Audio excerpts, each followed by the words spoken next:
Hello, I am Dr. Saurabh Mehrotra, Director Division of Mental Health at Medanta. I'm happy to share with you that the Division of Mental Health is introducing rTMS, repetitive transcranial magnetic stimulation, as a treatment modality at the hospital.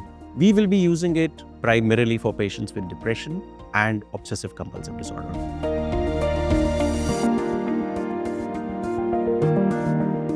rTMS helps with various psychiatric as well as neurological conditions like depression, especially treatment-resistant depression, anxiety disorders like PTSD or generalized anxiety, smoking cessation, obsessive-compulsive disorder, as well as neurological conditions like Parkinson's, stroke rehabilitation, as well as dementia. rTMS is FDA approved in treatment of depression, particularly the treatment-resistant depression, where the patients have not shown adequate response to medications or are not able to tolerate the side effects.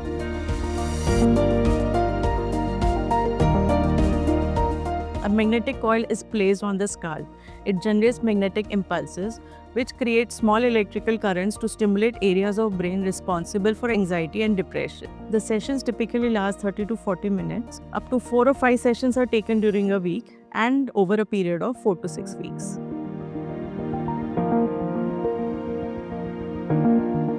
rTMS directly stimulates areas of brain. It increases neural activity and modulates the mood regulation system of the brain. Whereas medications work on chemical imbalances in the brain, such as serotonin, dopamine, or norepinephrine. The side effects of rTMS are generally well tolerated.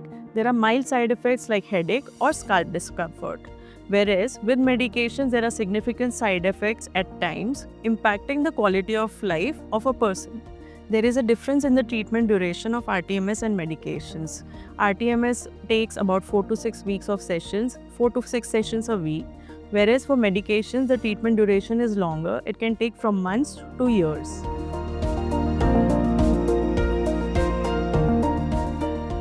rTMS can be used in conjunction with psychotherapy to improve treatment outcomes in patients of depression and other mental health conditions. rTMS can help increasing neural activities in areas of brain responsible for mood regulation. This helps patients engage in psychotherapy better, whereas psychotherapy will help build on coping mechanisms to deal with the daily conflicts or challenges of daily life. Studies have suggested that combining rTMS and psychotherapy can give better treatment outcomes, faster response, sustained benefits, and with minimal side effects. So I'll today walk you through what happens during a rTMS session. So this is the rTMS machine. This is the main unit of the rTMS machine, which is the stimulator. And the other unit is the magnetic coil, which particularly delivers magnetic stimulations to the brain area. So for this, we firstly tell our patient to lie in a comfortable position and in a comfortable chair. We fix the head with the proper collar, which is a foamed collar. After this, we make some measurements, the head measurements, to localize specific target areas of the brain where we want to deliver the stimulation. After making the measurements, we then move forward by calculating the motor threshold.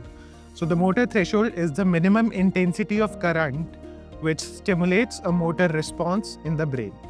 So after calculating the motor threshold, the intensity which comes out, we feed that intensity into the stimulator, and it automatically calculates the intensity of stimulation which is to be delivered. After that, we localize the coil to the specific brain area which needs to be stimulated. In most of the cases, it is left DLPFC.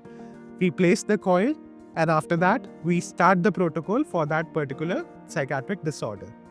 So during the session, patient usually feels a tapping or knocking sensations, and there are certain sounds which come out of this coil. So I've set the protocol, and I've put the coil, and I'm starting the protocol.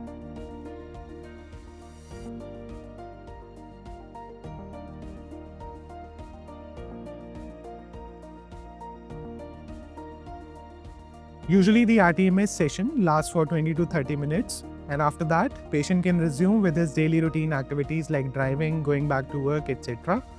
So after a few sessions of rTMS, we then monitor the patient. The patient has his routine psychiatric consult We monitor the improvement, and then we see how much further sessions need to be delivered for the rTMS.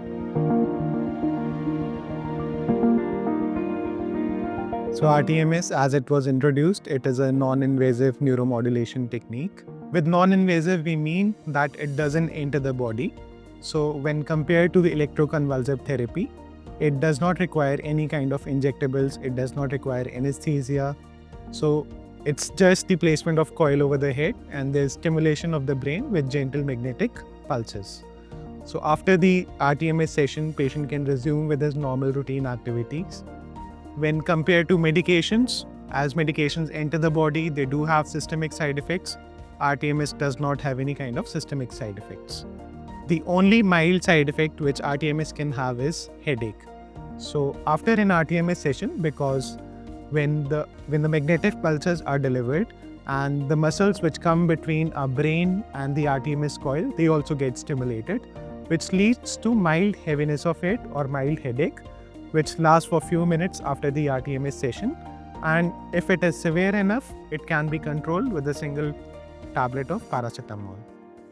Apart from that, there are no major side effects.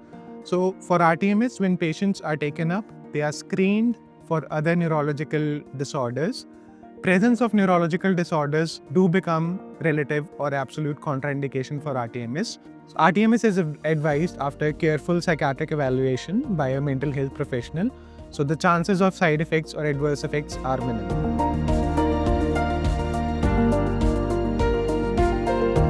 As rTMS is indicated in various psychiatric disorders like depression, anxiety, and OCD, so after few sessions of rTMS, we usually see lowering down of severity of mood symptoms like the depressed mood is coming down, the anxiety is coming down, and there is also relief in the obsessive and compulsive symptoms.